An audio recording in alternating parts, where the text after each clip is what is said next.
Hey friends, welcome back to Botanic Haven. If you're new here, this is our cozy corner of the internet where we talk about gardening, plant care, and all the little tricks that help you turn any space, balcony, backyard, or windowsill, into a green, calm retreat. Today I want to tell you about what I honestly think is the best winter-hardy plant that just keeps producing for a long, long time. In my garden it beats carrots by a mile, not because I don't like carrots, but because this plant is way more forgiving, much easier to grow, and gives you harvest after harvest when everything else looks kind of miserable and frozen. I'm talking about kale.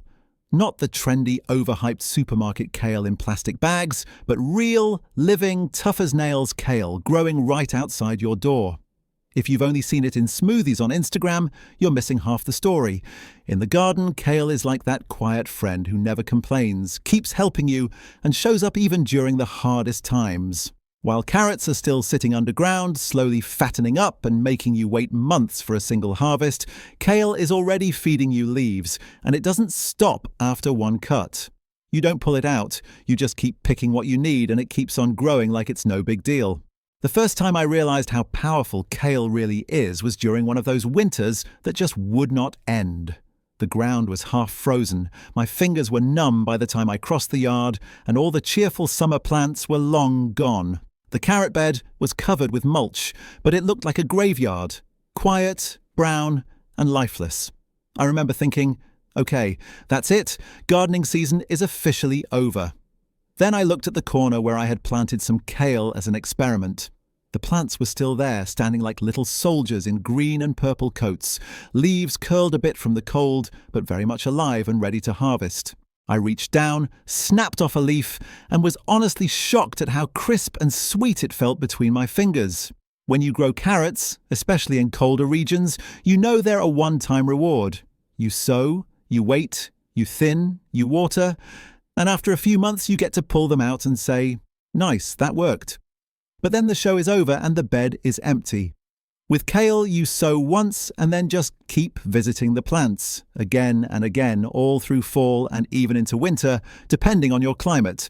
Every time you step outside and think, there's nothing left to eat out here, you turn around and see your kale quietly saying, actually, I'm still here.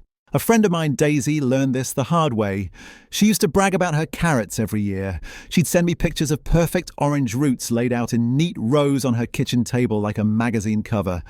But once we had a super dry summer followed by a weird early frost. Her carrots came out thin, cracked and disappointing, and she was so upset she almost skipped autumn gardening altogether. I had given her a few kale seedlings in spring and she'd planted them in a neglected corner, not expecting much. When everything else failed, those kale plants were the last survivors, leaves still green while her carrot tops had turned yellow and collapsed. Later she told me, you know what, I think this weird cabbage-looking thing saved my gardening season. She started harvesting the leaves gently from the bottom, always leaving the center intact, and discovered she could return every few days for more. While she was dealing with the disappointment of a mediocre carrot crop that was done and gone, the kale just started its main performance. That's when we both agreed. If you want a long-term, stable, winter-hardy producer that doesn't break your heart, kale really might be better than carrots. Let's talk about why it's so forgiving. First, kale doesn't care much about cold. In fact, light frost often makes it taste better. The plant responds to chilly weather by converting some of its starches into sugars, which help protect it from freezing. This means that winter kale often tastes sweeter and less bitter than summer kale. While carrots can also become sweeter after frost, they're still buried underground. You need to dig them up, clean them, store them carefully, protect them from rot and rodents. And once you've pulled them, that plant is done. Kale stays rooted where it is, turning your garden into what I like to call an outdoor refrigerator. You just walk out and pick what you need, when you need it. If this guide has helped you, write 1 in the comments. And if not, write 0. This way, I'll know which tips are most useful for your garden. I actually ask this kind of thing pretty often because everyone's climate and space are different. And I love seeing which plants become your personal heroes. For a lot of people living in colder places or with short summers, kale ends up being that quiet hero that carries the garden all the way to winter and sometimes even through it. Now, how easy is it to grow, really? Let's be honest, carrots can be fussy at the beginning. Their seeds are tiny, they want fine, loose, stone-free soil, and they germinate slowly.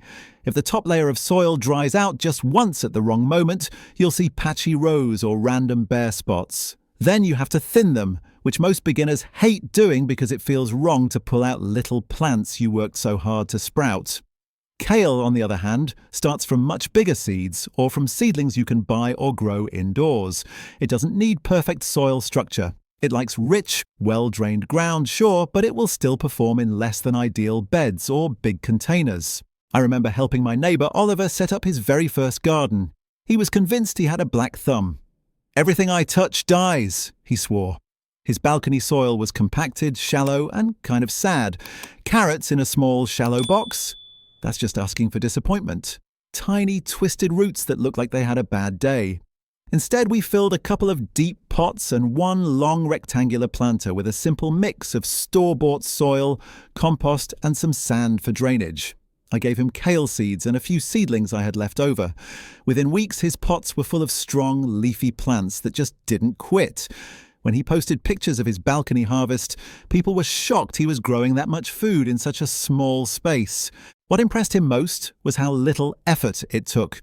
He watered when the top of the soil felt dry, added some compost tea a few times during the season, and that was it.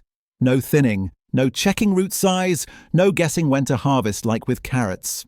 With kale, your eyes tell you everything. Leaves big enough? Take them. Plant still strong? It will grow more. He started harvesting from the outside in, always leaving the smaller central leaves to keep the plant going. By late autumn, he was still getting fresh leaves for soups and stir-fries, long after his neighbours had given up on their tomatoes and basil. Another thing I really love about kale is the variety. There isn't just one kind of kale. You've got curly green kale, dark, almost blue Tuscan kale, also called lacinato or dinosaur kale, and beautiful purple-stemmed kales that look almost ornamental. Some gardeners, like my friend Rose, use them in flower beds and borders just because they look so pretty. She mixes them with winter pansies and ornamental grasses, so even in cold weather her garden has shape and colour. Meanwhile, she's secretly harvesting leaves from the back of the border for her kitchen. Imagine carrots doing that, decorating your flower beds and feeding you for months at the same time. Not so easy. When it comes to planting time, kale is flexible. You can start it in early spring once the soil can be worked, or sow it in midsummer for a strong autumn and winter crop. If you plant carrots too late in the season, they may not have enough time to form full-sized roots, especially in colder climates. Kale doesn't stress about that. If the days get shorter and colder, it just slows down a bit, but keeps going whenever the weather is mild enough. In some regions, if winter is not too harsh, kale simply pauses during extremely cold spells and then wakes up again as soon as temperatures rise, giving you an early spring harvest before you've even thought about sowing new seeds. Ivy, another gardener I know, lives in a windy area where winters are unpredictable. One year she experimented with a mixed bed, half carrots, half kale. By late autumn, she'd already harvested most of her carrots, and the remaining ones were getting chewed by voles and other hungry creatures that love sweet roots. The kale, however, stood above ground, untouched. Pests that like tender roots weren't as interested in those thick, spicy leaves. A few cabbage worms visited in summer, but she dealt with them quickly by hand-picking and encouraging birds to hang around. When the first snow came, her carrot bed turned into an empty patch of soil, but the kale, dusted with white, looked like a winter postcard. One of the simple tricks she shared was mulching around the base of the plants with leaves and straw. This not only helps protect the soil structure and keep roots a bit warmer, but also makes the garden look cleaner in winter. When snow or frost hits, those kale stems rise above the mulch, making it easy to see where to harvest. No digging, no tools needed, just scissors or your hands. You can't really say the same for carrots when the soil is frozen. Sure, carrots can handle some cold, but you'll need to pry them out, often breaking roots or damaging them in the process. Kale just asks you to snap a leaf and walk back inside. Now let's talk about how to keep kale producing for a long time. The key is harvesting gradually and thoughtfully. Think of each plant as a small tree of leaves. You want to remove the older branches at the bottom and leave the young growing centre untouched. Start by picking the lowest outer leaves first. If a leaf is yellowing or damaged, remove it and compost it. Healthy leaves that are about the size of your hand or larger are perfect for eating. Don't strip the whole plant bare. Leave a good amount of foliage so it can keep photosynthesizing and sending energy back into growth. As you keep doing this week after week, the plant will slowly get taller, with a bare stem at the bottom and a crown of fresh leaves at the top. Lucas, who runs a small urban farm near the edge of the city, showed me a row of kale plants that had been in the ground for many months. The stems were thick and knobby from all the leaves he had harvested, like tall, leafy palm trees. He told me, "This is why I love kale. I plant it once and it feeds my customers for almost the whole year." He sells carrot bunches too, but after one harvest, that bed is gone and needs replanting. With kale, he can stagger plantings a bit and still get a nearly continuous supply of leaves for his weekly vegetable boxes. It's a much better use of space when you're trying to squeeze as much food as possible out of a small plot or raised bed. Watering kale is straightforward. It likes consistent moisture but can handle a little bit of neglect better than carrots, whose roots can crack if they go from very dry to very wet too quickly. During the main growing season, regular deep watering will give you big, tender leaves. As the weather cools, kale slows down its growth, so it drinks less and needs less attention. A thick layer of organic mulch helps lock in moisture and keeps weeds from competing for nutrients. Think of mulch as a blanket for your soil. Carrots also love mulch, but again, once they're out, that's it. Your blanket is just covering a bare bed. With kale, your blanketed soil is still supporting an active, productive plant. You might wonder about taste, especially if you've heard people complain that kale is bitter or tough. The trick is timing and variety. Young leaves are milder and more tender, great for salads. Larger, more mature leaves work perfectly in soups, stews, and stir-fries. And remember what I mentioned earlier, cold weather can transform the flavour, making it sweeter and richer. I used to be skeptical too. I grew up thinking greens were something you ate only when you were on a health kick.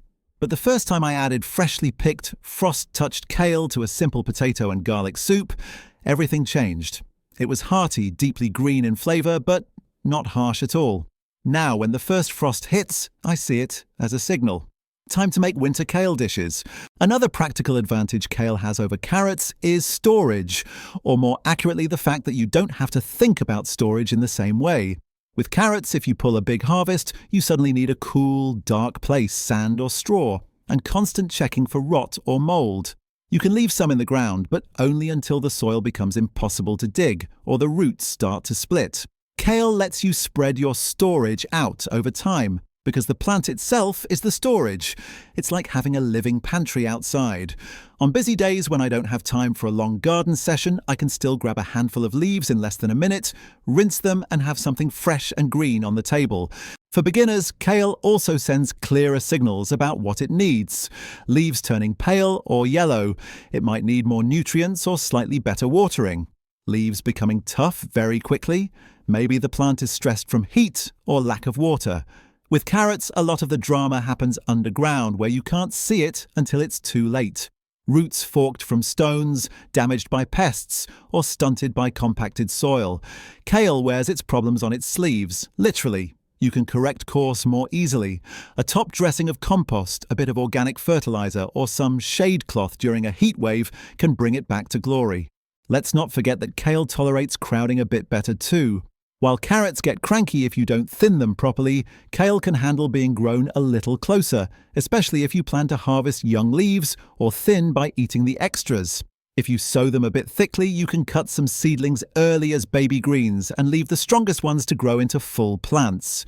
This way you get 2 harvests from one sowing, first as tender baby leaves, then as robust winter champions. This is something I really appreciate when I don't have a lot of space. A narrow bed or a single raised box can supply a remarkable amount of food if you let kale do its thing. Over time, you might even notice that kale becomes part of the bones of your garden design. In late autumn, when lots of annual flowers have faded and you've pulled out tired tomato vines, patches of kale still look structured and alive. Their ruffled leaves catch frost crystals and low sunlight in such a beautiful way. Daisy once said that her favourite winter garden photo wasn't of snowdrops or evergreens, but of her purple kale standing tall on a frosty morning. She had gone outside just to check something and ended up taking dozens of pictures because the plants looked like they were made of glass and velvet at the same time. From a purely practical standpoint, I honestly think kale wins against carrots when you look at how long it produces, how cold it can tolerate, and how flexible it is in different spaces.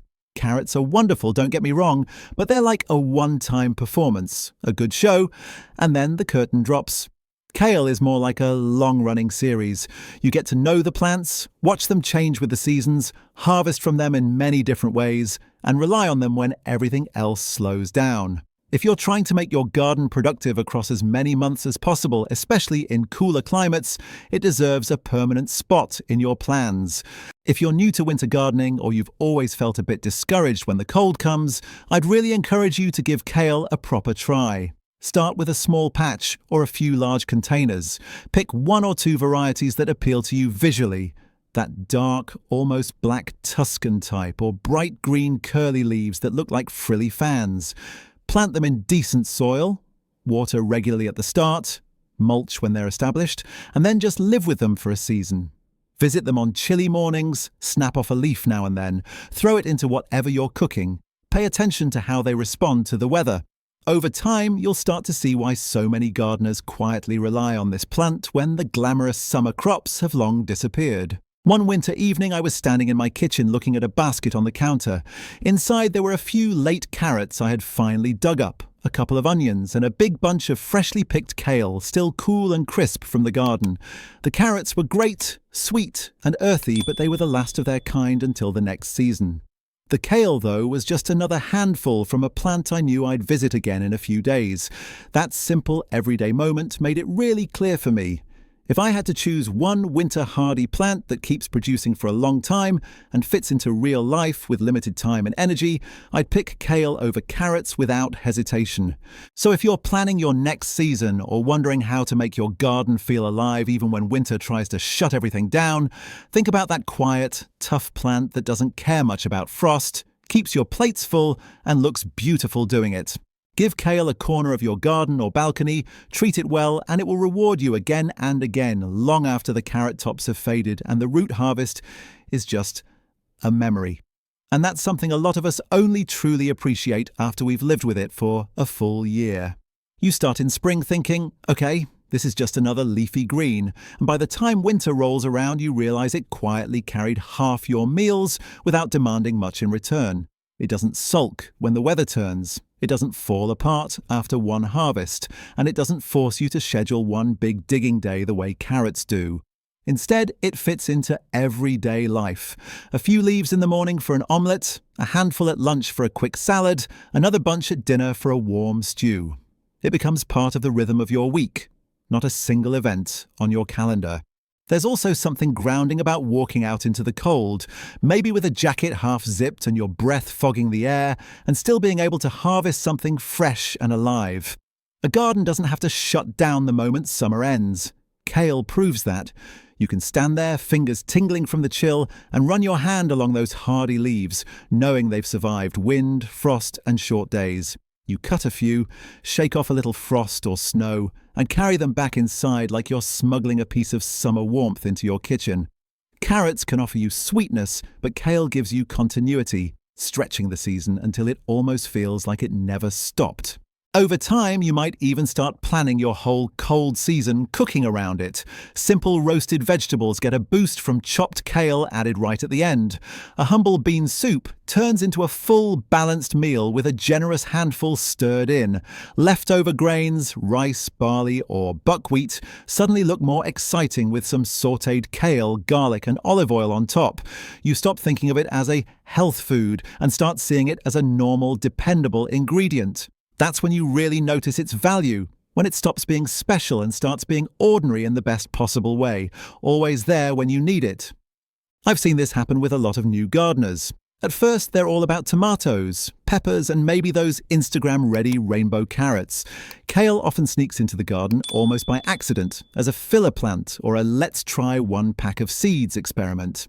Then, one rough season later, a heat wave, a dry spell, an early frost, they realised the plant that saved the harvest wasn't the flashy one. It was the tough, leafy survivor that kept producing when the others gave up. That's usually when I get messages along the lines of, "Okay, you were right about kale. Next year I'm planting more." What I hope you take away from this isn't that carrots are bad or useless. They're wonderful and have their place. But that if you want a winter-hardy, long-lasting, low-stress plant that keeps paying you back, kale is hard to beat. It doesn't ask for perfect conditions, it forgives small mistakes, and it fits into gardens of all sizes, from big country plots to tiny city balconies. It looks good, tastes better as the weather gets colder, and makes you feel like your garden is still alive when most other plants have packed up and left.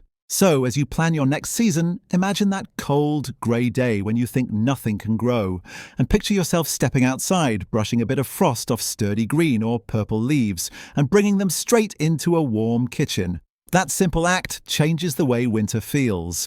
And that's why, here on Botanic Haven, when people ask me which winter-hardy plant produces for the longest time and quietly outperforms carrots in real, everyday life, I always end up telling the same story. Plant some kale, give it a chance, and let it prove itself to you one leaf at a time. All right, friends, that's it for today from Botanic Haven. I really hope this little chat about kale has given you some fresh ideas, and maybe even a bit of courage to try something that just keeps on giving, even when the weather turns cold. Gardening is all about learning, experimenting, and finding what works in your own space and rhythm. And I'm so glad you're here sharing this journey. If you've got a kale patch, a pot on the balcony, or you're just dreaming about next season, I'd love to hear how it's going for you. Drop a comment, share a photo, or just say hi. It always makes my day to see what you're growing and how your green corners are coming to life. Until next time, keep your hands in the soil, your eyes on the plants, and your heart open to the quiet magic of growing your own little piece of nature. Take care, stay warm, and happy gardening.